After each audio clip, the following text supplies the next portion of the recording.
Por lo pronto, si te parece, Violeta, pues vamos le dando entrada a los queridos periodistas Alejandro Almazán, Manuel Hernández Borboya y Temoris Greco, que precisamente, pues este es uno de los temas que estaremos abordando, así que pues pensamos que será el primero. Ya se está conectando Manuel Hernández Borboya y estaremos abordando pues este tema del juez Juan Martínez Vitela, este juez que absolvió al agresor sexual de esta niña de 4 años, además de que estaremos abordando pues esta otra situación, otra de las sorpresitas de Javier Milei, pues que pues prácticamente está cancelando, está prohibiendo el lenguaje inclusivo en Argentina, en toda la estructura de gobierno, está prohibido pues que se use el lenguaje inclusivo.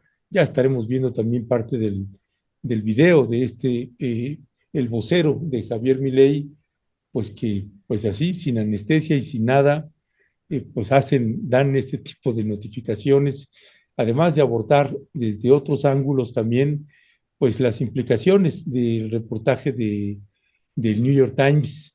Son parte de los temas que estaremos abordando ahorita con Manuel Hernández Borboya, Temoris Greco y Alejandro Almazán. Alejandro se estará incorporando, espero, en unos minutos más, pero ya está Temoris y ya está Manuel, a quien les damos la más cordial bienvenida. Buenos días, Temoris y Manuel. Hola, hola, hola, buen día, buen día. ¿Cómo Hola, están? hola, ¿cómo están? Buenos días, Manuel. Buenos días, Temoris. Bienvenidos. Pues aquí sorprendidos, caballeros, con este juez y la desesperación de esta madre, la frustración, el coraje que le llevó, acompañada, respaldada por más de 100 personas que bloquearon el periférico el día de ayer por más de 4 horas. ¿Qué decía al respecto, mi querido Manuel Hernández Borboya? Sí, pues es el acceso a la justicia tan diezmado al que tiene acceso la población. Siempre que la gente de abajo busca acceder a la justicia, pues se topa con este tipo de fregaderas, ¿no? Me parece que es muy sintomático de cómo opera el Poder Judicial, donde este juez señala que había elementos de acoso, que hubo tocamientos y cosas por el estilo, pero deciden liberarlo porque una niña de 4 años no supo decir la hora exacta de cómo ocurrieron los hechos, ¿no? Vi algunas resoluciones también judiciales ahí con peritajes y demás, pero me parece que este caso evidencia mucho cómo opera el Poder Judicial, en donde las decisiones son opacas, son herméticas, secretas, y que prácticamente pues, no dejan convencido a nadie sobre cómo eh, se supone que se imparte la justicia en este país y donde los jueces se han convertido pues precisamente en instrumentos para no impartir justicia a través de corrupción, ya sea de privados, de particulares o de grandes grupos económicos. Entonces me parece que este caso desnuda de cuerpo entero pues las muchas limitaciones y problemas que tiene la gente normal, el ciudadano promedio, a la hora de acceder a la justicia. Muchas gracias, Manuel. Temoris, pues realmente indignante. Yo ayer que escuchaba a esta, yo soy madre, ¿no? Y esto realmente Desnuda de cuerpo entero. me mueve y creo que nos mueve pues a todos y a todas. Y realmente, pues, no sé, ayer no tenía palabras para expresar el enojo, la indignación, la rabia, ¿no? ¿Cuál es tu sentir sobre esto, Temoris? Tú no eres papá, no eres, bueno, nunca hemos hablado aquí sobre eso, ¿verdad?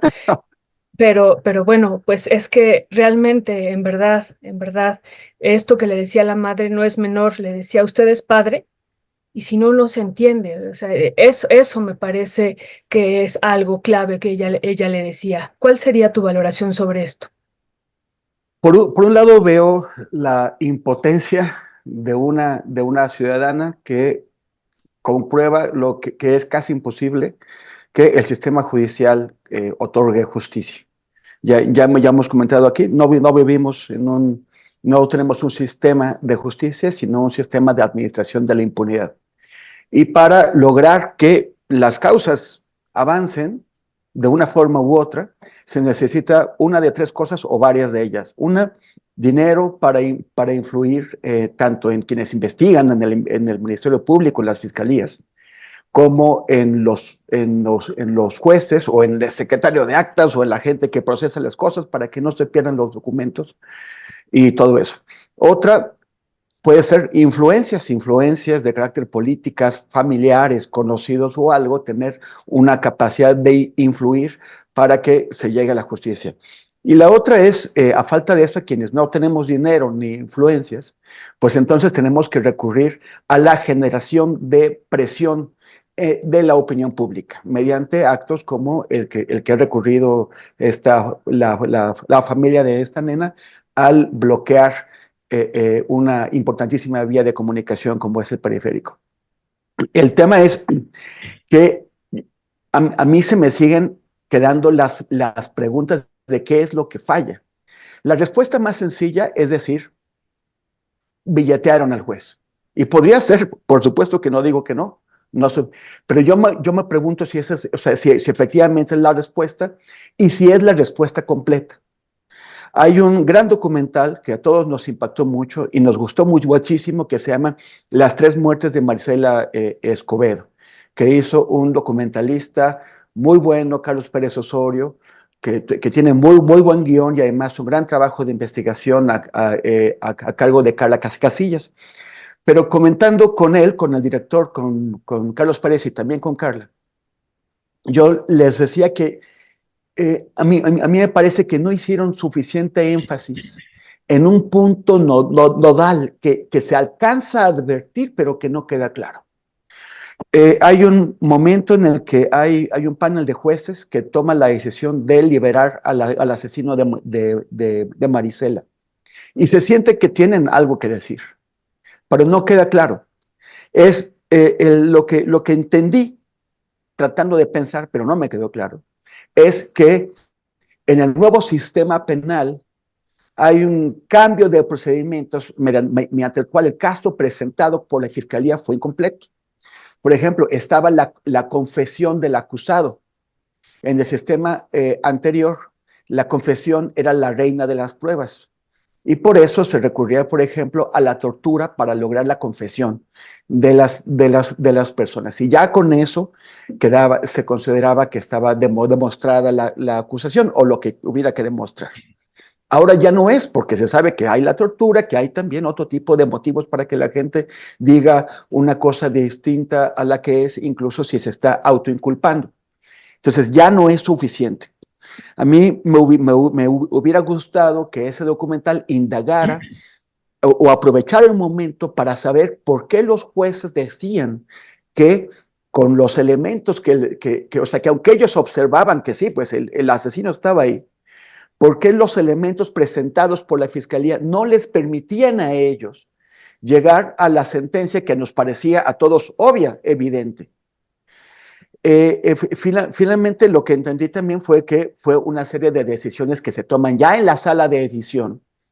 Y como documentalista me he encontrado en esa situación muchas veces, en donde tienes una cantidad de material enorme, tienes un corte que dura 3 horas y tú sabes que nadie va a quedarse sentado 3 horas ahí mirando tu documental y tienes que darle mochones enormes para reducirlo a la mitad o menos. Entonces ellos en esas decisiones quitaron esa parte que para mí me parecía fundamental, que nos permitiría explorar un poquito el fondo del asunto, que es qué es lo que falla en el sistema penal, en el nuevo sistema, que finalmente se llegan a decisiones injustas como esa. Es dolorosísimo lo que escuchar a la mamá reclamándole al juez. Es indignante ver cómo el juez pues, no sabe qué hacer, no sabe qué decir, no sabe cómo explicar por qué se tomó esa decisión. Pero a mí me queda la gran pregunta, ¿qué es en el fondo lo que está fallando? Más allá de la corrupción, ¿Qué falla en ese sistema que llevamos? ¿Cuántos años ya? 10 años implementándolo y no logramos que funcione. Y también él dice que la fiscalía no acreditó, a pesar de que tuvo la entrevista con la niña, que la niña le dijo que según lo que dice la madre, el juez se fue conmovido y convencido por lo que dijo la niña. Él dice, la fiscalía no acreditó, que falla también en las fiscalías. Como en Ojos de Perro contra la impunidad hicimos un documental sobre Camila, una nenita que fue asesinada, o fue violada y asesinada de 9 años en Valle de Chalco. Y este fue un caso extraordinario. O sea, lo que nos llamó la atención de este caso es que hubo una conjunción de planetas rarísima que permitió que se atrapara, se indiciara y se juzgara y condenara al asesino. Y fue un caso extraordinario. Pero lo que decíamos es, no tiene que producirse una improbable conjunción de planetas en donde la fiscalía coopera, los medios cooperan, hay una luchadora que está involucrada, en donde hay un montón de cosas que se alinean para que las nenitas asesinadas tengan justicia. Porque hace falta que algo extraordinario ocurra para que las nenas puedan tener justicia. Yo creo que este tipo de casos como ese debería empujarnos a buscar, más allá de nuestra indignación, más allá de compartir con la familia el sentimiento, más allá de entender por qué tienen que recurrir a medidas como esta, preguntarnos cómo podemos cambiar estas fiscalías corruptas, este sistema que no permite que se llegue al fondo. Y posiblemente también la corrupción del juez. No lo sé, pero es una posibilidad. Sí, gracias, Temoris. Sí, hay una parte ahí de el video que circula, que lo acabamos de pasar, Manuel, donde la madre le dice al juez, oiga, usted habló con mi hija, ¿usted no le creyó? Y él le dice, sí, sí le creí, pero no pudo ella recordar dónde fue ni a qué hora, ¿no? Entonces no se presentan suficientes elementos. Pero bueno, ya estaremos consultándole también a los maxi abogados, porque me sorprende mucho la respuesta del juez que dice, sí le creí, ¿no? Y los peritajes pues, demuestran que hubo estos tocamientos y toda esta situación difícil de incluso hasta de exponer.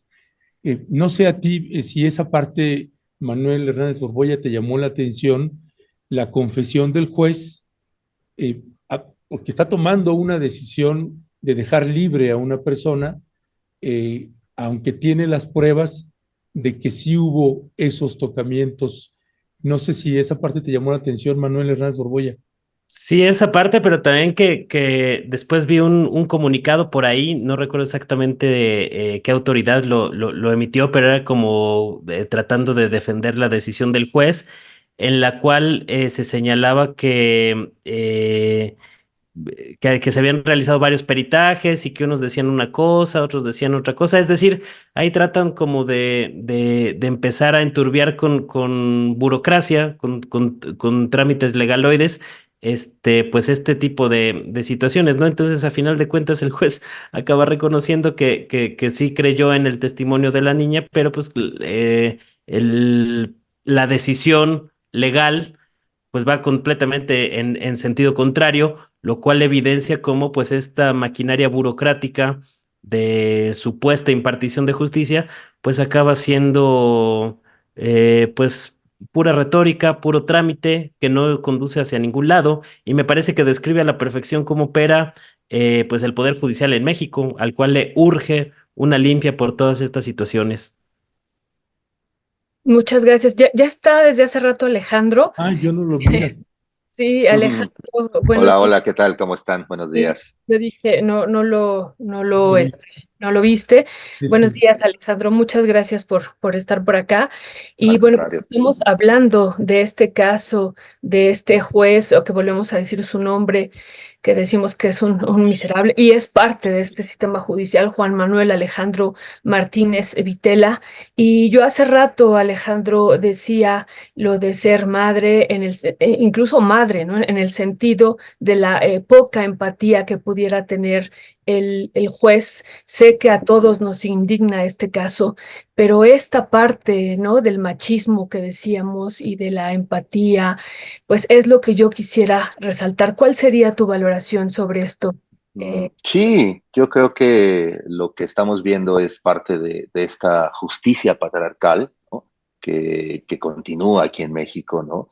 Es decir, esa justicia patriarcal que per se hace eh, que digamos que las denuncias de las mujeres, ¿no? O sea, al final se desechen. O sea, yo creo que tiene razón, ¿no? Todo este sector del feminismo que reclama que dentro que con los jueces o que en la procuración de justicia no hay, digamos, para ellas una alternativa, ¿no? O sea, cada vez que van ellas a denunciar, pues resulta que los jueces, quizá por alguna cuestión de eso, del patriarcado y una cuestión más masculina, terminan dándole la razón, ¿no? Yo me acuerdo hace muchos años cuando mi mamá tenía una pareja, esta pareja un día la golpeó, fue terrible, fuimos al Ministerio Público, iba a acompañar a mi mamá y fue terrible, fue muy humillante porque el juez, aun cuando veía a mi mamá golpeada, decía, bueno señora, pero pues es que usted por qué está con él, ¿no? Entonces, fue muy absurdo, fue la verdad es que muy, muy, muy doloroso para mi madre, para mí, o sea, por eso entiendo mucho, digamos, como esa situación en el Ministerio Público, ¿no? Y bueno, yo creo que este juez al final, bueno, este juez no es un juez federal, es un juez estatal, y bueno, pero al final lo que vemos es que el poder judicial completo, ¿no? Ya sea en los estados o ya sea federal, pues está corrupto, ¿no? Y que claro que merece una limpia. Me acuerdo cuando aquí platicamos sobre eso, sobre esta reforma del Poder Judicial, y que de alguna manera los tres o los que estamos aquí en la mesa mencionamos que al final a quien le afecta esto es a las personas, ¿no? O sea, estamos viendo aquí el caso de la señora con su hija, ¿no? Cómo le afecta directamente la corrupción, el modo patriarcal del sistema judicial mexicano, ¿no? Entonces yo creo que, pues claro, que es una reflexión para ir viendo y replantear de otra manera la justicia, o sea, con el machismo muy arraigado, digamos, en las estructuras judiciales, pues es muy difícil, en efecto, ¿no? Todos estos casos de violación, tocamientos, acoso, etc., pues evidentemente no tienen, eh, no prosperan, ¿no? Pues porque, bueno, pues al final la mayoría de los jueces, incluso aunque sean juezas, aunque sean mujeres también, ¿no? Se va parando ahí, ¿no? Entonces o sea, o sea, sí, pues claro que falta la empatía, pero pues porque hay muchísimo, o sea, la estructura machista, imposible darle oportunidad, sobre todo a las mujeres, ¿no? Porque con los hombres es también distinta la justicia, ¿no? Así que en este caso sí es el perfecto ejemplo de cómo las mujeres, los niños, los grupos vulnerables sufren la justicia por este poder judicial que tenemos. Ya, gracias, mi querido Alejandro. Qué bueno que ya estás acá. Perdón, compita, que no te vi ahorita hace un ratito. Mi querido Temoris Greco, déjame pasar al tema de, pues esto que ha estado ya muy manoseado también, muchos ángulos, perspectivas de estos, pues, embates que hay ya de algunos medios de comunicación. En este caso ya han sido dos, y este del New York Times, pues en estos embates ahí no solamente contra el presidente Andrés Manuel López Obrador, sino también contra su familia, sus hijos. ¿Qué lectura al final de todo este recuento y de los distintos ángulos que se han estado presentando, qué conclusiones llegas con el caso del New York Times y el presidente López Obrador? Bueno, en primer lugar, o sea, yo creo que como periodista tengo que decir que la forma de refutar o de desmontar las falsedades que se pueden hacer, que se hacen desde el periodismo, es a través de los argumentos. Y aquí hay como una enorme cantidad de ángulos para demostrar que todos esos trabajos que han sido presentados pues son súper débiles, o sea, están basados, en primer lugar, es información plantada por la DEA. La DEA tiene una intención de cobrarle cuentas pendientes al presidente, eso es evidente. Anabel Hernández ha sido una vergüenza al asegurar que ella hizo la investigación, mientras Tim Golden en ProPublica reconoce que la DEA les dio la información y que se comprometieron, que los hizo comprometerse a no revelar fuentes, y que Anabel sí lo hizo. Anabel reveló quiénes habían sido las fuentes de la DEA.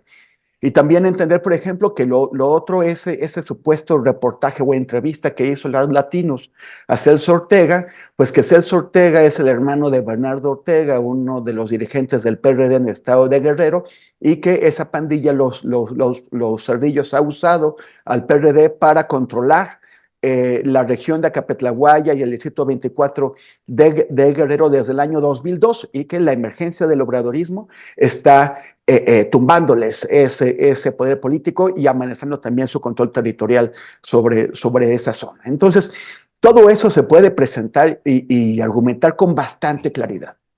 Entonces, pero lo que sí me parece bajo no es solamente que el presidente publique el número de la reportera, que hay todo un debate sobre si alguien lo pudo encontrar en internet. No, el presidente no tiene que publicar los números de nadie. O sea, por más que alguien le busque por allá, como tampoco tenía, por ejemplo, ustedes saben que Loret no es un periodista que merezca un respeto profesional, pero lo que sí merece respeto son los datos fiscales que todos los contribuyentes le entregamos al gobierno para que los maneje con discreción, no para que el presidente también los revele. Pero lo que me pareció más indignante, y sobre todo proviniendo de un organismo público, SPR, que son los medios de la televisión pública, dirigido por un periodista que es Genaro Villamil, que ha participado con nosotros, contigo y conmigo, Ernesto, en actos de defensa de la libertad de expresión, que como represalia por la publicación de este chafa artículo en el New York Times, ponga fotografías e imágenes de la reportera, que no es una reportera que aparezca como nosotros mostrando su cara. Hay periodistas que escogen tener una presencia pública y otros que escogen tener una discreción, y esto tiene que ser respetado. Pero van a hacer un ajuste de cuentas que se hace además desde la más alta tribuna presidencial o desde los medios públicos. Hay un desequilibrio evidente de poder. Esto es un abuso de poder y es lo que más me pareció indignante. Ahora, puesto lo anterior, evidentemente siempre ha habido, a ver, el New York Times nunca ha sido un actor neutral. También en estos días, bajo la firma de un señor Montes, Jesús Montes creo que se llama, el Wall Street Journal ha estado publicando también artículos que parecen más de opinión que reportajes, aunque son presentados como reportajes. Y el Wall Street Journal pues nunca ha ocultado, también sus columnistas suelen pegarle a la presidencia, o sea, nunca han ocultado su desagrado con las decisiones que ha tomado el pueblo de México al votar, y quieren influir en ellas. Eso es evidente, y además no es nada que sea una sorpresa, no es nada que no esperáramos, ya sabíamos que iba a ocurrir desde el año pasado, cuando se empezaban a calentar las cosas en México con el tema electoral. Ya preveíamos una guerra sucia, una guerra sucia que además también se da de ambos lados, y que bueno, que son partes de una contienda que se rige bajo reglas establecidas por los mismos partidos políticos que las violan. Entonces, digamos que ahí no hay nada de sorpresa. Lo que tampoco es sorpresa, pero a mí me parece que sí hay que reclamar, es que me parece que hay conciencia en todos los grandes actores políticos, o todos los actores políticos que están leyendo la prensa, de que México se encuentra cada vez más en una posición en la línea de fuego en Estados Unidos. y en una posición de que se tomen medidas que pueden afectar, que ya están afectando no solamente el tráfico de personas, que posiblemente a la derecha mexicana le importe muy poco si a los migrantes los recluyen en lugares donde no hay condiciones humanitarias, sino también está teniendo consecuencias comerciales. Por ejemplo, con los bloqueos que ha hecho Greg Abbott, el gobernador de Texas, en los puntos fronterizos con México, que ha tenido grandes costos para los exportadores mexicanos, o sea, que ahí sí ya les duele. Y también que están avanzando estas propuestas que sostienen los republicanos que llevan a Trump como al frente, de tener un tipo de intervención militar en México contra las organizaciones criminales. O sea, se maneja abiertamente, se discute, se propone abiertamente en foros públicos y en el Congreso de Estados Unidos la adopción de medidas para violar la soberanía de México. Y las argumentaciones que sostienen quienes están haciendo esas propuestas se basan en los hashtags que están promoviendo estas personas, tipo narcopresidente, narcodictador, que además no es que haya un respaldo popular a estas cosas.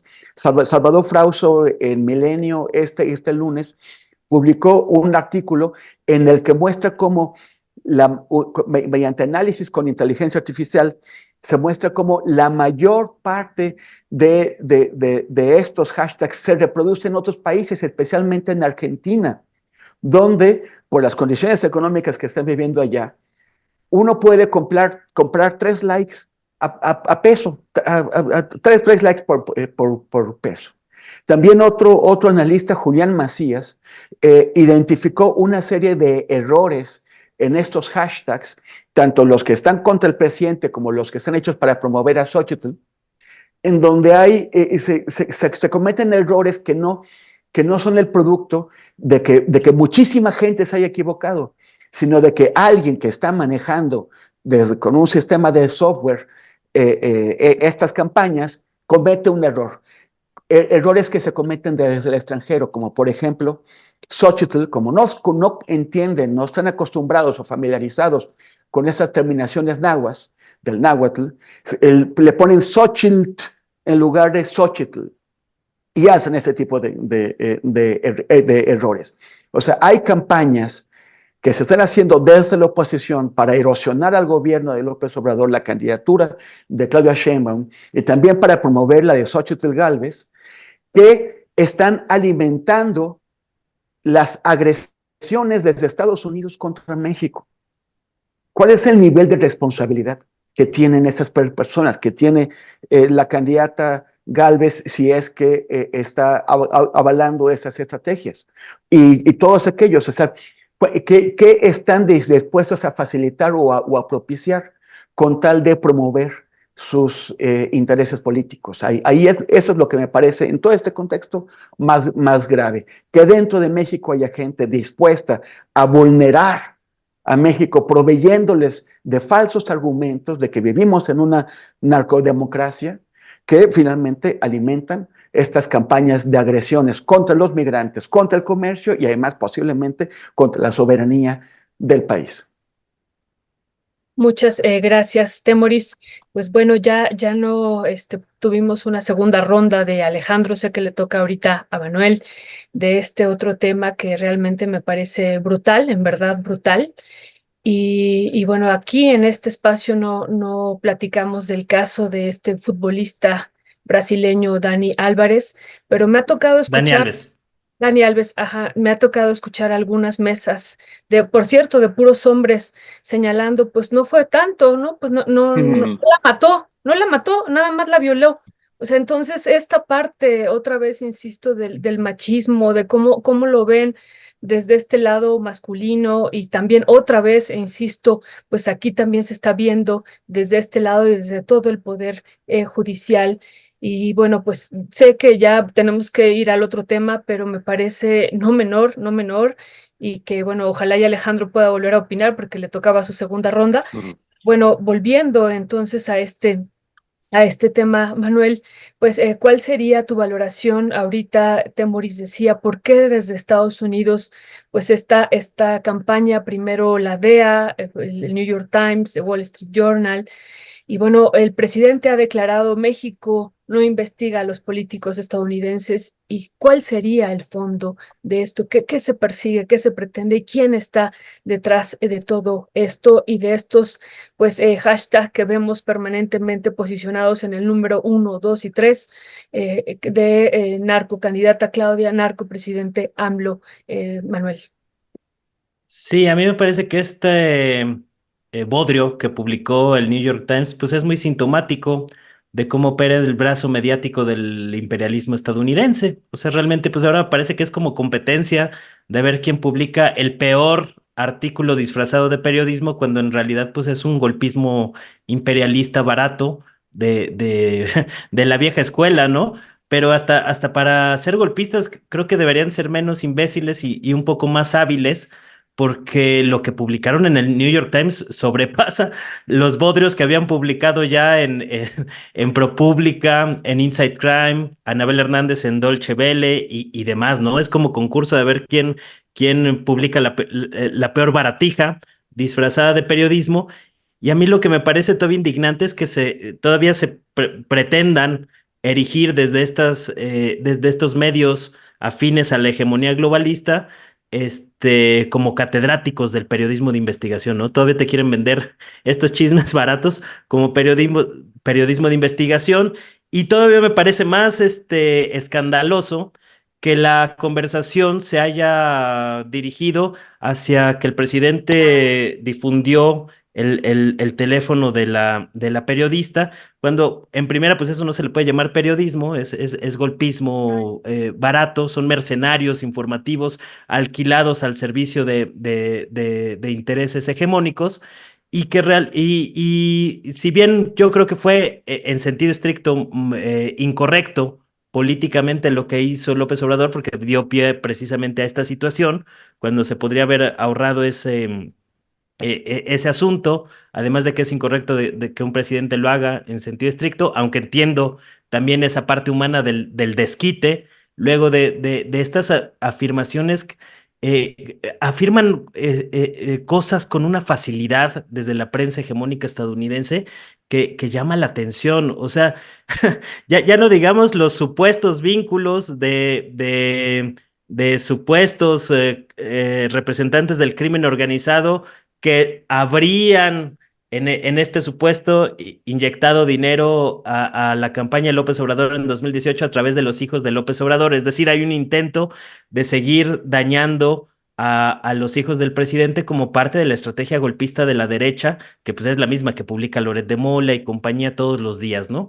Pero además ni siquiera hay rastros de que esa investigación que dicen existe, pues exista. O sea, imagínate el nivel de bodrio que publicó el New York Times, que ni siquiera hay certeza de que existe una investigación, como lo desmintió la Casa Blanca en Estados Unidos, y ellos, por supuesto, pues no publican absolutamente ningún documento que permita señalar que hubo esta supuesta investigación. Entonces, son puros chismes, puros supuestos que tratan de vender como si fuera periodismo de investigación, pero eso sí, al New York Times le indigna mucho que el presidente haya publicado el teléfono de su corresponsal en México, y el hecho de que gran parte de la prensa corporativa en México pues haya atendido más el caso del teléfono, más que los intentos abiertamente golpistas de la hegemonía estadounidense en contra de un gobierno democráticamente electo para influir en las campañas electorales de 2024. Eso pasa a segundo término en muchas mesas de comentarios políticos, de análisis políticos, cuando debería ser el fondo de la situación, no lo del teléfono, que a final de cuentas pues es algo más circunstancial o algo más coyuntural, o al menos así lo veo yo, mientras que hay una descarada y declarada ofensiva de parte de las élites políticas estadounidenses en contra de México, desde todos los ámbitos, desde los republicanos, que un día sí y otro también amenazan con invadir México, con cerrar fronteras, con cosas de este tipo, pero también desde la hipocresía del Partido Demócrata, que se las dan de los buenos de la película, cuando realmente pues hay muchas intentos abiertos de descarado golpismo. Ya lo vimos con esta campaña impulsada desde la DEA, desde las agencias de inteligencia.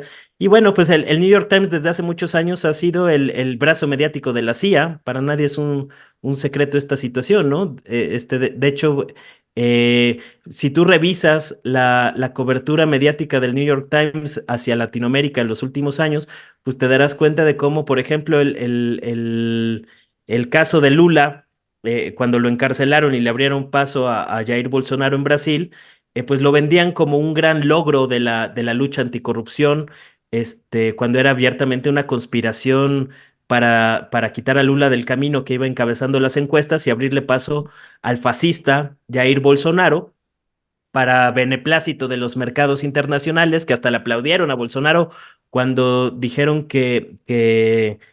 cuando dijo que iba a exprimir cada centímetro de la Amazonía para beneficio de los grandes capitales. Y eso pues fue muy celebrado en su momento, y ya después que estaban incendiando el Amazonas, ahí sí, el corazoncito hipócrita y ecologista del New York Times se indignó de lo que estaba pasando con Bolsonaro, cuando ellos fueron cómplices y le abrieron la puerta para que eso sucediera. Y ya después se demostró a través de unas grabaciones publicadas por The Intercept, cómo efectivamente hubo una conspiración donde hubo mano de la hegemonía estadounidense con el juez Moro y demás para que esto sucediera.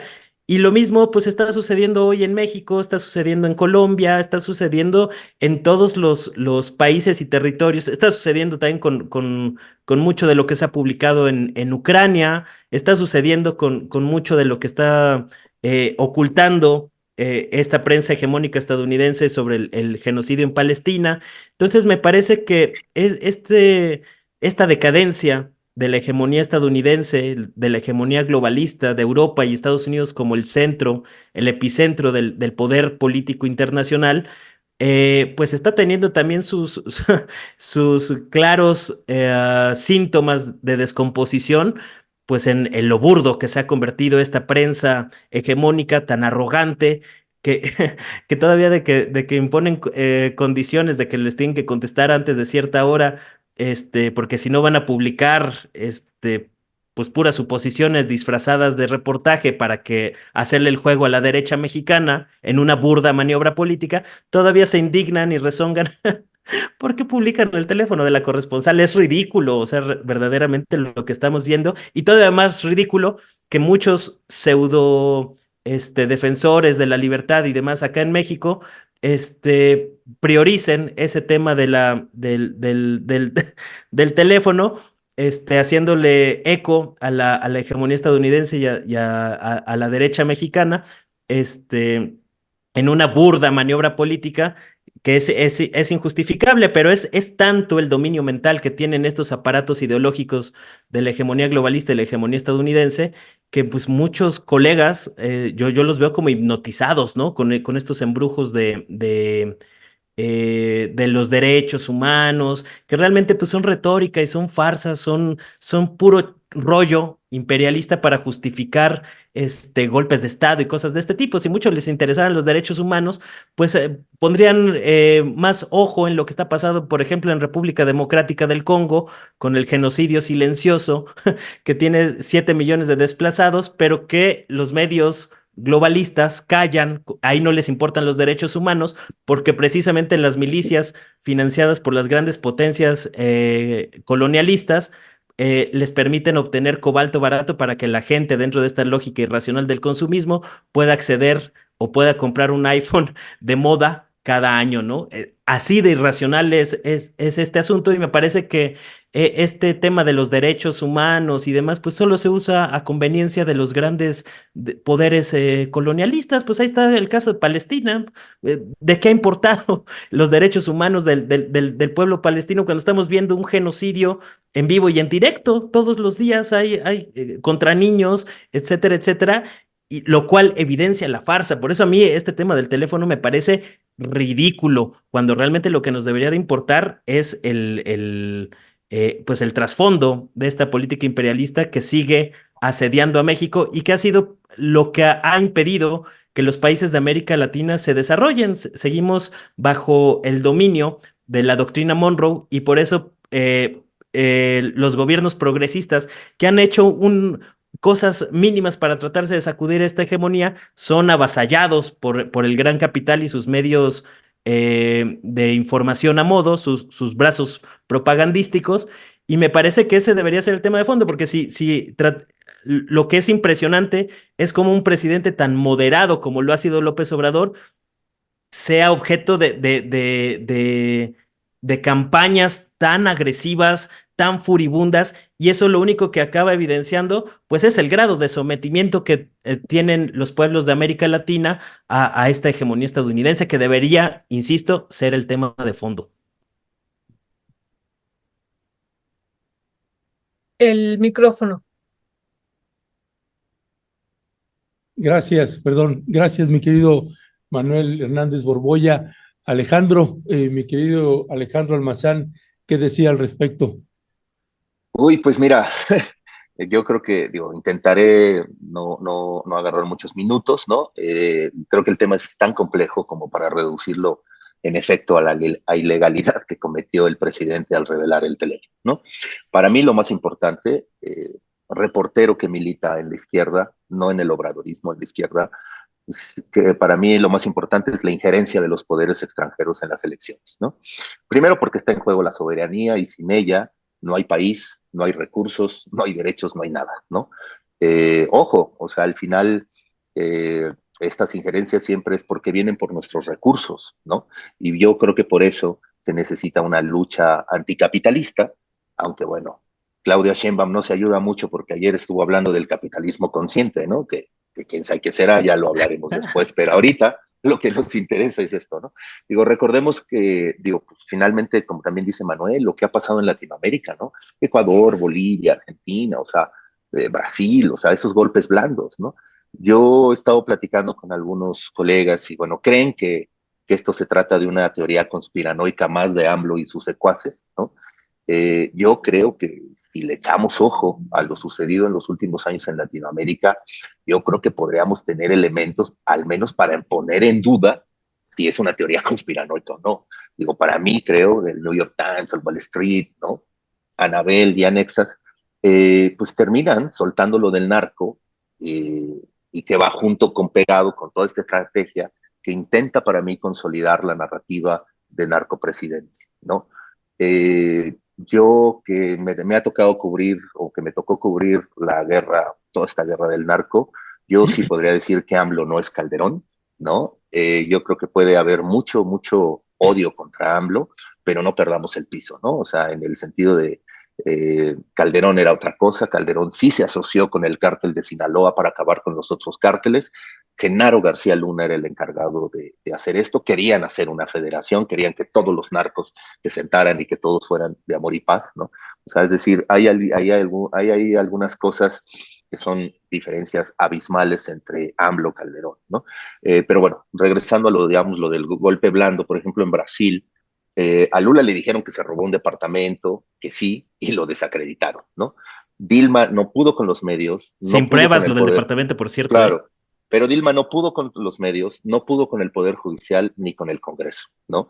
Si hacemos ese símil en México, yo creo que intentan desacreditar a AMLO por todos lados, hay huecos por donde golpearlo, la familia, los colaboradores, eh, pero, o sea, digamos, creo yo que esto es para un poco arrinconar a Claudia con ayuda de los medios y el Poder Judicial, ¿no? A mí me parece que por ahí va.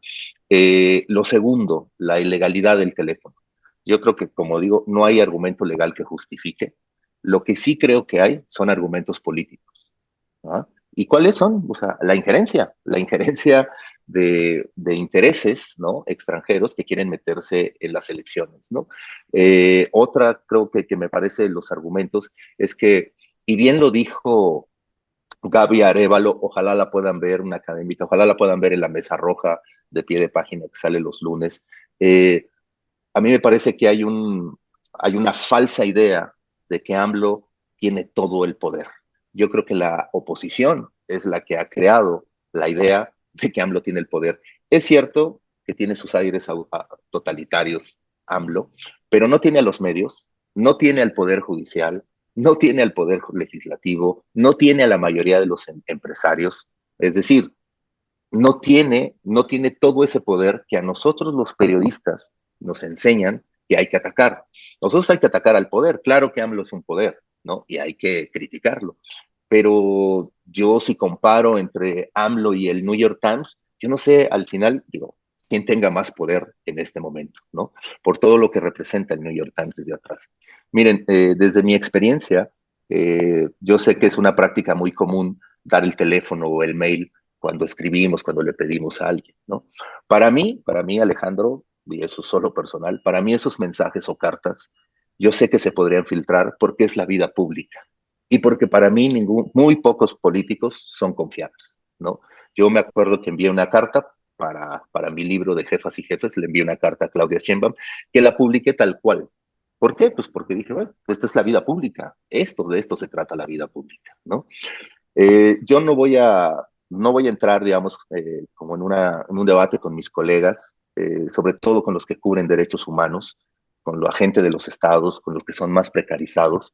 Con ellos no voy a entrar a un debate. Lo que sí es que solo, digamos, los veo enojados con AMLO y tienen sus razones. Son los que más han sufrido ataques cuando AMLO se lanza contra medios hegemónicos. AMLO ha golpeado activistas, no saben nada de feminismo, los migrantes, etc. Es decir, hay elementos para que algunos de mis colegas, que sobre todo están muy clavados en los derechos humanos, tengan, digamos, como hoy, ¿no? Ponerle una línea a López Obrador, ¿no? Pero a la vez los veo atrapados, porque siento que sus críticas y sus notas terminan siendo usadas por la oposición, cuando sé que muchos de ellos no son opositores, ¿no? También hay un sector que me parece progresista, que no es lo mismo de izquierda, hay un sector progresista pero neoliberal. Como bien dice Nancy Fraser, ¿no?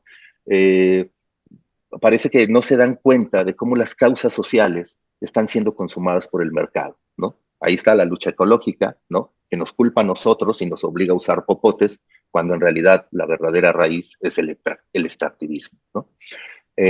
Yo veo a colegas que marchan contra el genocidio de Gaza y yo digo, qué bueno, pero ahora defienden al New York Times. Es decir, Sí, defienden sí. al opresor, defienden al poder, defienden al medio que puede avalar la guerra contra Gaza, que puede publicar mentiras como las armas nucleares en Irak, que puede publicar que mataron a niños, que los de Hamas mataron a niños, etc. O sea, simplemente yo digo, colegas, no nos perdamos. Miren, yo creo que la gente de izquierda la tiene claro, ¿no? Así como la tiene clara la gente de la derecha, ¿no?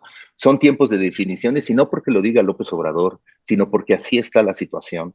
La neutralidad no existe, es una falacia del periodismo hegemónico, es una falacia del periodismo blanco. El periodismo latinoamericano es otra cosa. El extractivismo está en nuestro territorio y por eso tenemos que hacer una lucha anticapitalista, ¿no? Ahí estaba por eso el estallido social en Chile, ¿no? Hace años yo me acuerdo que decían que el periodismo militante no era periodismo. Error. Todos, de una u otra forma, hoy sí creo, hacemos periodismo militante. Hay quienes están con las madres buscadoras, hay quienes están con los desaparecidos, eso es militancia. Hay quienes están con las comunidades indígenas, con los desplazados, hay otros que avalan a la derecha, hay otros que avalan al obradorismo, eso es militancia, ¿no? Así que bueno, yo creo que no, no, o sea, estamos en un riesgo de hacerle el juego a la derecha. Miren, yo solo pongo como un ejemplo, cuando yo escribí el libro de Jefas y Jefas, la advertencia que hay al principio es que yo no iba a ser usado por la derecha, aunque eso fuera en contra de las ventas y de la lectura de mi libro. No me importa, porque yo sí tengo claro que soy alguien de la izquierda y que yo no quiero que esa derecha utilice mi información, ¿no? Aunque golpeé, por supuesto, a la izquierda, pero yo no voy a ser ese golpeador. Yo me acuerdo con los de Random, ellos querían hacer toda una publicidad de mi libro de Jefas y Jefes y yo le dije, yo no quiero ser la Elena Chávez de este momento, así que por favor, vamos a bajarle, ¿no? Pero bueno, la mayoría, yo sé, de los colegas no lo hacen porque, bueno, pues les costó mucho su libro, les costó mucho su trabajo, lo quieren presumir, les gusta que Álvarez y Case que Álvarez y Casa de pronto los retuiteé, o les gusta que toda esa gente los retuitee, ¿no? O sea, incluso miren, yo no uso Twitter, pero cuando yo veo que me sigue alguien, lo busco y veo que es de derecha, agarro, lo bloqueo, porque yo con la gente de derecha no voy a platicar, ¿no? Entonces, bueno, pero muchos colegas reciben a todo mundo, o sea, bienvenidos a su casa, derecha, izquierda, chile, mole y manteja, está bien, ¿no? Yo sí creo que al final eso los mete en un problema, ¿no? Porque quieren clics, ¿no? Y siento que de pronto la ideología hace falta, ¿no? Y ya con esto termino. ¿Por qué los youtubers, por qué Loret, por qué Ciro tienen tanto público, ¿no? Y direccionan la conversación? ¿Por qué programas como este de Rompeviento? ¿Por qué otros programas como Los Periodistas, Julio Astillero? ¿Por qué la gente busca ¿por qué la gente busca estos medios? Yo me he preguntado, yo creo, primero porque la gente busca periodistas que reafirmen su postura, ya sea de derecha o de izquierda, ¿no?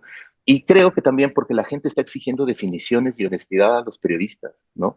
Quizá habría que prestarle más atención a la gente. Yo cada vez que puedo hablo ahí con la gente de pie, o sea, les pregunto sobre sus problemas, sobre qué piensan de la política, y lo que con lo que me quedo es que el periodismo, ¿no?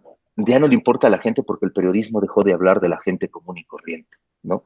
Hoy todo es muy político, sí, o sea, por supuesto están las madres buscadoras, o sea, hay algunos periodistas que siguen resistiendo, que están ahí, pero la gran mayoría, creo, digo, me incluyo, nos perdimos de pronto y sentimos que en la política estaba quizá el periodismo, ¿no? No, nosotros, nuestra función al final es con la gente, no es con los políticos, y desgraciadamente, ¿no? O sea, sí ha habido todo un núcleo de periodistas, sobre todo pues, quizá los del obradorismo, como en algún momento fueron los oficialistas, los otros, los opositores, ¿no? En donde, bueno, ahí está. Entonces, creo que hay distintos grupos, así como distintos feminismos, hay distintos periodismos, cada quien está haciendo el periodismo que puede, por eso no quiero, digamos, como entrar con los colegas en este debate, digo, cada uno tiene sus propias experiencias, incluso personales, ¿no? La gente de los estados no es lo mismo alguien que está en Chilapa, ¿no? A que está aquí en la Ciudad de México, es completamente distinto. Así que bueno, bueno, me quedo con eso, seguramente, o sea, son ideas, ¿no? Pero de lo que sí creo es que hoy tenemos, desgraciadamente sí hay que definirnos, yo creo que el mejor lugar para un periodista puede ser las gradas de la izquierda, porque desde las gradas de la izquierda puedes criticar, puedes mentar madres, puedes también incluso decir, oye, esto está bien, esta política está buena, y tan, porque yo creo que también lo que ha pasado, y en efecto, nosotros los periodistas no somos propagandistas de ningún régimen ni de ningún político, pero sí ha pasado, o sea, sí se está medio cruzando eso de ser medio propagandistas, pero también uno tiene que decir, oye, lo del salario mínimo de AMLO, pues claro que eso está bueno, hay que contarlo, pero a veces siento que los periodistas ni siquiera le damos esas cosas, esas palomitas que tiene un gobierno, ni siquiera eso. Platicaba el sábado pasado con gente del Faro, que ha sido muy atacada por Bukele, ¿no? Y más o menos teníamos un poco esta idea de que, claro, o sea, no solamente hay que estar golpeando y golpeando y golpeando, porque en efecto, hoy Bukele tiene muchísima popularidad, ¿no? O sea, y entonces el Faro está un poco contra la espada y la pared. ¿Qué es lo que tiene que hacer el Faro? Pues sí, o sea, también reconocer cosas que sin duda a lo mejor es una cosa que ha hecho Bukele, a lo mejor es una solamente cosa, pero bueno, reconocerla y lo demás estarlo criticando porque, repito, no somos propagandistas. Pero bueno, me alargué, discúlpenme, perdón. No, Alejandro, muchas gracias. Temoris, sí, ya está por aquí. Temoris, pues este tema da para mucho. Nosotros hemos estado haciendo un seguimiento permanente sobre la ley de minería y sobre esto que ha enviado el presidente, esta iniciativa a la Cámara de Diputados de prohibir la minería a cielo abierto. Y hemos visto cómo ha reaccionado también una parte de la derecha y eso pues también me parece que es parte de lo que está de fondo. Inmediatamente que hizo el presidente el anuncio de prohibir la minería a cielo abierto hacia futuro, ¿no? Porque ha dicho que no se van a entregar concesiones de minería a cielo abierto y en el presente las prácticas de minería a cielo abierto prohibirla. Y eso realmente golpearía duro a la industria minera nacional y extranjera. Y luego, a los 5 minutos vimos en la prensa que empezaron a poner encabezados de que AMLO así directamente emprende una batalla contra los mineros y contra la minería a cielo abierto, y también para mí eso es lo que está de fondo. No olvidemos que tenemos aquí en este país, tenemos grafito, ¿no? Que ese fue uno de los principales elementos y que poco se le pone atención al grafito, pero tenemos del mejor grafito de todo el mundo aquí en Sonora.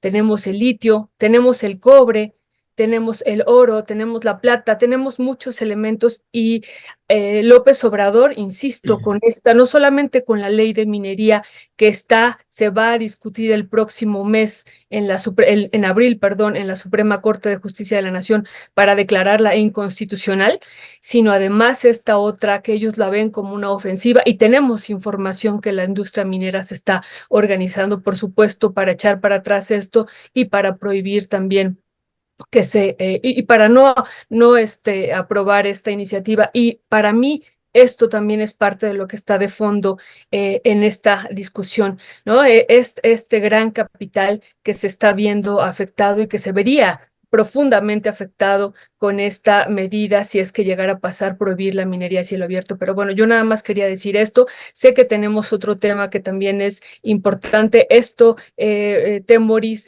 que ha ocurrido en Argentina, que también digo, además de lo que vivimos ayer aquí con este caso de este juez, bueno, que ya era tremendo, pues también esto es tremendo lo que ha anunciado Milei, ¿no? De prohibir el lenguaje inclusivo y todo lo referente a la perspectiva de género. ¿Cuál sería tu valoración sobre esto, Temoris?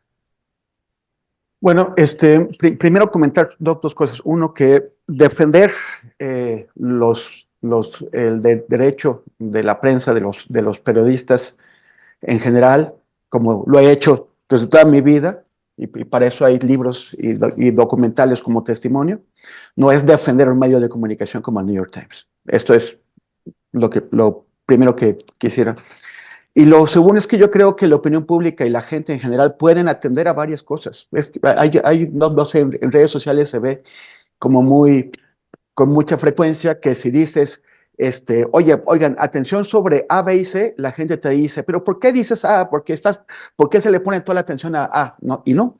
En este caso, por ejemplo, la discusión que se está sobre eso, se puede señalar el tema de la violación de la privacidad de la periodista, se puede señalar el tema de que hay efectivamente una operación para desacreditar al presidente, en la cual participa la DEA, pero no solamente la DEA, y también se puede señalar que aquí hay cómplices tan irresponsables como para popularizar o promover el hashtag narcopresidente, narcodictadura, todos estos conceptos, a pesar de que saben que le están haciendo un daño al país. Son tres temas de diferente importancia, a cada cual se le da la misma importancia, y no por señalar uno la gente es capaz de entender eso, que estás hablando de varias cosas y cada cual en su espacio. Ahora, sobre el tema del lenguaje inclusivo, hay una, el lenguaje cambia todo el tiempo, cada año, y a veces son cambios que se dan de manera natural, casi es muy difícil verlos, no nos damos cuenta sino hasta años después, cuando ya el lenguaje cambió, una manera de manejar, de tratar un asunto empieza a ser tratado de otra forma a nivel de lenguaje. Y hay también ocasiones en que se promueven cambios del lenguaje, a veces en que se promueven de manera institucional, y a veces en que la gente, porque tiene objetivos que en este caso son políticos, que en este caso son de inclusión, que en este caso que hay movimientos sociales que señalan que el lenguaje tiene una deficiencia y proponen cambios. Esos cambios se pueden aceptar o no, pueden prevalecer o no, pero se proponen. El lenguaje inclusivo es una propuesta. Es una propuesta que tiene el objetivo de reconocer a todas las personas que hablamos este idioma y de incluirlas.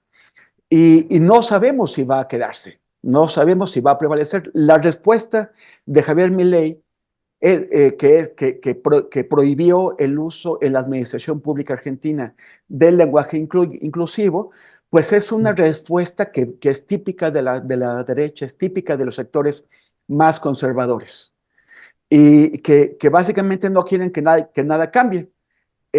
Hay que recordar que, por ejemplo, fue en Argentina donde se popularizó, puedo equivocarme, pero me parece que fue ahí, que Cristina Kirchner popularizó el uso del femenino presidenta.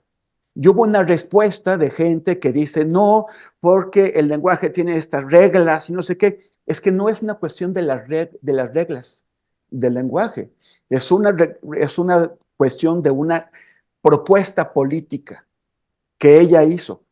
Y la misma gente que se oponía porque las reglas no lo permiten, era la gente que utilizaba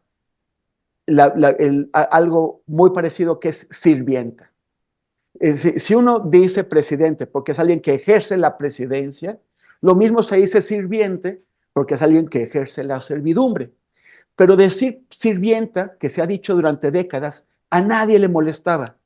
Sí molestó decir presidenta, y eso fue hace ya unos 15 años. En ese momento ya casi nadie se alebresta porque decimos presidenta.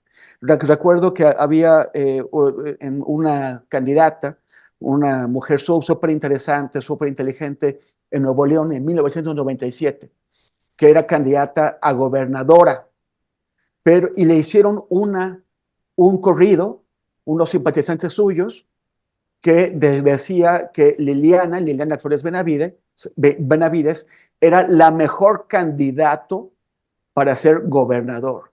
O sea, esos simpatizantes no les sonaban, no les parecía como correcto en el idioma decir candidata y decir gobernadora, aunque ahí no hubiera ninguna objeción gramatical para incluirlo. Ahora a nadie le parecería correcto de decir candidato cuando es una mujer, ni gobernador cuando es una mujer. O sea, eventualmente hay cambios que se asientan y la gente se da cuenta de que no pasa nada, no se te va a caer nada si dices médica, si dices que esta chica es una gran música o que es una ingeniera. No pasa nada, como tampoco ya nos pasa nada si decimos presidenta. Propuse un meme que no sé si podemos poner, ¿Lo puedes poner ahí, Leonardo, por favor? que muestra esto. O sea, hay cambios que con el tiempo se hacen normales, pero que en un principio alguien se quejó. Eso, las gens en lugar de las gentes, de agora en lugar de ahora, escriben ver por ver, el castellano se ha arruinado. Hace muchísimo tiempo parecía, o sea, algunos cambios que se estaban produciendo parecían escandalosos o parecían que efectivamente conducía a la destrucción del lenguaje. Y hoy lo que nos parece raro es cómo se hablaba antes. Eventualmente es posible si estas propuestas del lenguaje inclusivo se logran instalar y si la gente las acepta, pues veremos como una cosa rara, conservadora del pasado, el rehusarnos a emplearlos. Si no se acepta, si la gente finalmente nunca las adopta, pues entonces se verá como un esfuerzo que no llegó y que tal vez algunos fanáticos como Milei lograron descarrilar. Pero va avanzando en otros ámbitos y probablemente cuando esta locura que es el gobierno de Milei quede en el pasado, regrese a ser usado la administración pública argentina y quede tan instalado como ahora lo es la palabra presidente. Ya, gracias, Temoris. Pues oigan, ya nos rebasamos de tiempo y bueno, yo quisiera hacer un comentario con respecto al tema anterior. Yo escribí un artículo sobre todo este devaneo que hubo con el caso de New York Times y lo de la publicación del teléfono. El tema sigue y sigue y sigue. Mañana vamos a publicar una entrevista que le hicimos a Jesús Ramírez Cuevas, donde también abordamos el tema desde el sentido más profundo de la estrategia que hay nacional e internacional contra el presidente, como esta cuestión más específica del teléfono, de la publicación del teléfono. y hay este tipo de comentarios de eso no es lo importante, lo más importante es el ataque, o si genera mucha indignación los ataques que se metan con la familia del presidente López Obrador. Yo no tengo duda cuál es el tema de fondo, que es ese, y sí quiero volver a señalar que a mí sí me parece inapropiado por parte del presidente defender su derecho a publicar un número de un periodista. Y sea el New York Times, no me importa qué periodista sea ni de qué medio, ¿no?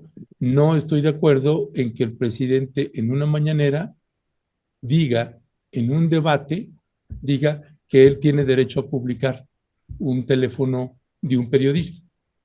No, no lo comparto de ninguna manera, y no ese es el gran tema de fondo, pero yo por eso señalaba en el artículo, no sé quién le ha hecho ya más difusión, si la derecha o la izquierda, al tema del teléfono. Y me parece que además el presidente, en estos ataques que se van a incrementar, pues tiene que mantenerse pues lo más tranquilo posible y no engancharse en eso. Sé que es difícil cuando se meten con tu familia, y uno entiende que, como decía Manuel, pues que de pronto pueda alterarse y demás. Me ha tocado vivir esas alteraciones directamente en la mañanera. Creo que la chamba ahí del presidente pues es cuidarse de ese tipo de comentarios. No comparto que el New York Times tenga el mismo poder que el presidente de la República en México. Puede tener una injerencia en los Estados Unidos importante a nivel internacional, etcétera, pero en términos del ejercicio del poder real, no comparto ese punto de vista, con base a mi criterio y al trabajo periodístico que realizamos acá, y esa parte quería también comentarla. Creo que tendría ya que trascenderse el tema del teléfono y abordar el tema de fondo, que son los ataques y los embistes al presidente de la República. Ese es mi punto de vista en esa parte, y eso es lo que creo que los medios de comunicación tendríamos que estar monitoreando más a detalle. Ayer comentábamos que Violeta y yo vamos dándole seguimiento a todas las tendencias también en redes sociales, y los ataques contra el presidente es una inversión millonaria, y en la medida que se acerque ya el proceso electoral, el día de la elección, pues eso se va a incrementar, y creo que nuestra chamba es darle un seguimiento para darle la justa dimensión a eso, y poder y no perder la capacidad de ser críticos cuando el presidente embiste a un centro de derechos humanos, o embiste o hoy a Luis Hernández Navarro, cuando nos parece pues que no va, y que no tendría el presidente que estarse construyendo ¿Qué pasó con Luis Hernández enemigos. Navarro?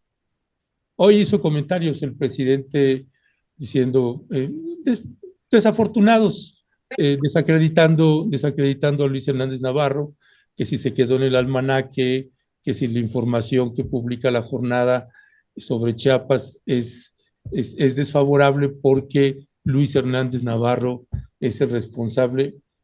No puedes como presidente estar Cada haciendo... quien ya dio su posición y ya. Sí, sí, no puedes dar, porque además de que no es cierto lo que está diciendo de Luis Hernández Navarro, creo que no va, que el enemigo es mucho más grande, es otro, está en otro lado, y no en el PRO, y no en Luis Hernández Navarro y en otras compañeras y compañeros. Creo que el enemigo es grande, es poderoso, pisa fuerte y está en otro lado. Ese es mi punto de vista.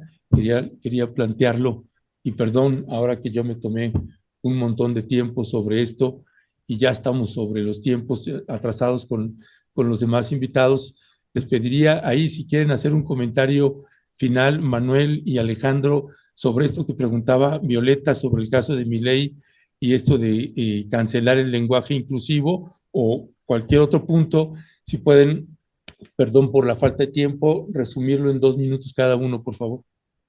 Sí, yo más que hacer un comentario específico sobre lo de Milei, que digo, me parece pues una farsa más de lo de pues de un libertario que prohíbe ciertas formas de lenguaje, ¿no? Es una contradicción total, pero me parece que quienes nos asumimos como radicales, y yo sí me asumo como un radical, pues tenemos que ir a la raíz del problema. Y me parece que muchos de estos problemas que comentamos reiteradamente tienen un origen común y es el proceso histórico, pues no solo del capitalismo, sino la construcción del Estado burgués, en el cual los derechos, como se nos han planteado, han servido para enmascarar y simular las relaciones de poder que operan dentro de ese Estado burgués. Porque, digamos, estas democracias liberales se han llenado de derechos para todo mundo, ¿no? Derecho humano a, a todas las cosas. A mí me ha tocado cubrir mucho el derecho humano al agua. Sí, sí, sí tienes el derecho humano al agua, pero eso no va a impedir que te desalojen de tus tierras, para instalar una minera, para inundar tu pueblo y hacer una presa para surtir de agua a los hoteles de Acapulco, como pasó con la Parota, etcétera, etcétera, ¿no? Yo creo que habría que replantearnos hasta qué entendemos por derecho, qué entendemos por Estado. Habría que replantear el papel del Estado mismo, como se construyó durante las revoluciones burguesas y la modernidad, porque a final de cuentas, muchos de los problemas que estamos viviendo hoy en el mundo obedecen a una contradicción evidente entre los derechos de las personas, los derechos humanos, que terminan siempre siendo avasallados por los intereses del capital y de la propiedad privada. Me parece que ese es un tema de fondo que no se discute en los medios precisamente por la manera tan estrecha con el que nos han dominado, nos han lavado el cerebro, nos han intentado creer hacer que el periodismo debe ser objetivo, imparcial y estas cosas, cuando realmente el periodismo ha sido un instrumento de la burguesía para llevar a cabo su proyecto de la captura corporativa del Estado. Entonces, creo que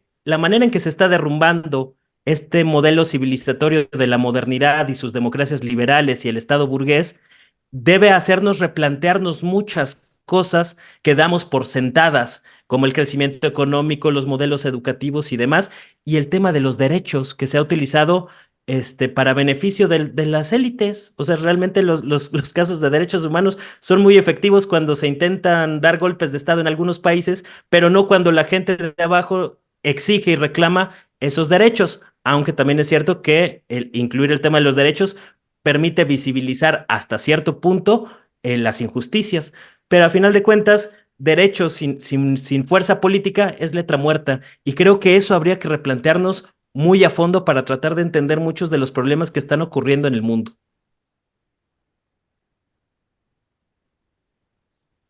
Bueno, Alejandro, sí, bueno, nada más una cosa, digo, yo creo que digo, ha sido muy buena, digamos, al final la mesa porque cada uno ha puesto sus opiniones, ¿no? Entonces, y eso me parece bueno que haya esta diversidad. Ahora, sobre lo de, bueno, primero lo de Dani Alves, ¿no?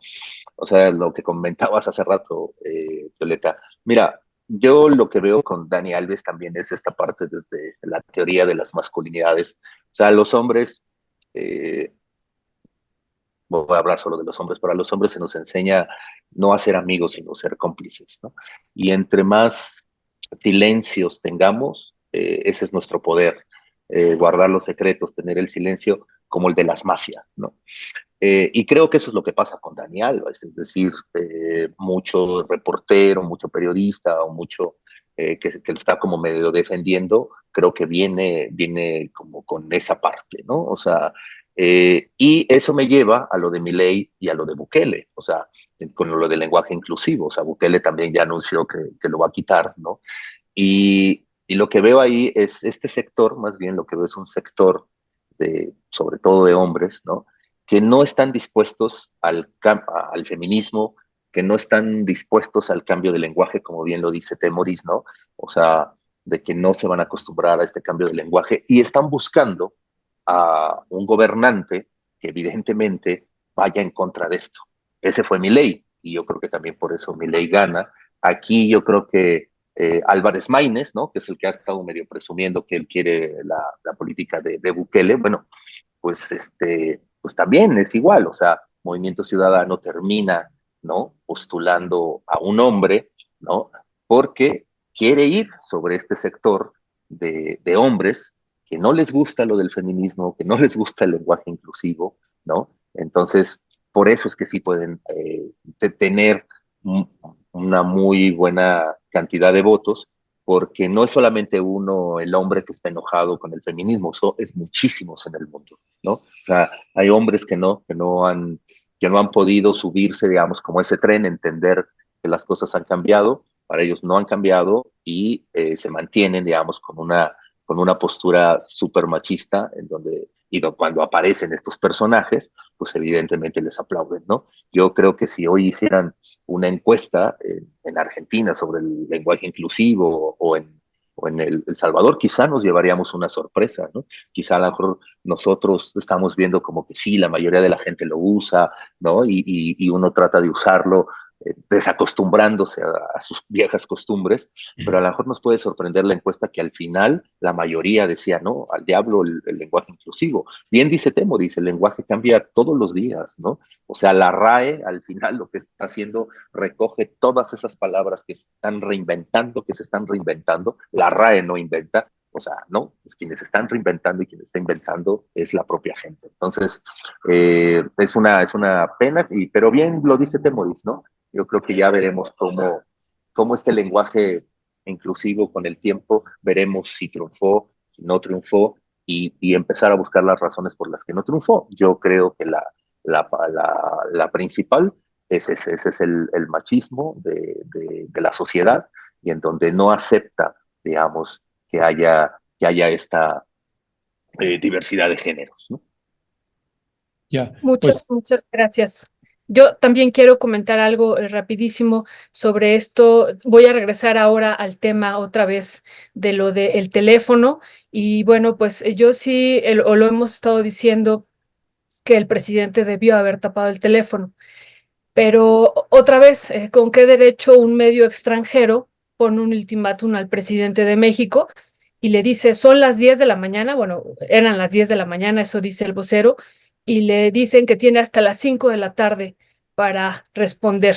Estamos hablando con el presidente de la nación mexicana, ¿no? Quizá para ellos no sea nada, o así lo están mostrando, y además, en algún sentido, amenazando de que van a sacarlo de los hijos del presidente, ¿no? Que recibieron y que tienen información de que alguien les dijo que recibieron recursos del narco. Eso es lo que hemos estado diciendo, que para nosotros, bueno, para mí me parece el tema de fondo. Ya dijimos que hay que superar lo del teléfono, que hay que darle vuelta a la página, pero para mí ese es el tema de fondo. Y vuelvo a decir, no si el presidente, que insistimos, ¿no? Insistimos, el presidente debió haber tapado el teléfono como lo hizo ya después, ¿no? Ya después, cuando vuelve a leer el presidente o da respuesta nuevamente a las preguntas, pues ya tapa, ya no lee, ya no lee el número y lo tapa. Así debió haber sido, pero el fondo sigue siendo otro, y que no creo que no debemos de perder ese foco. Y lo que hemos estado diciendo a partir de la experiencia latinoamericana, pues todo el impeachment y los golpismos que ha habido. Y ayer decíamos, ¿no?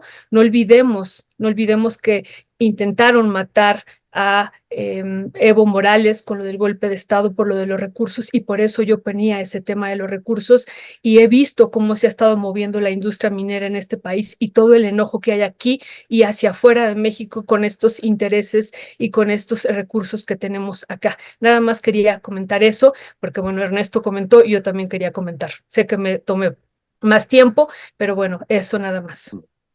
Y la No, qué censura bueno, en qué bien, qué redes bien. favoreciendo al New York Times también, ¿no?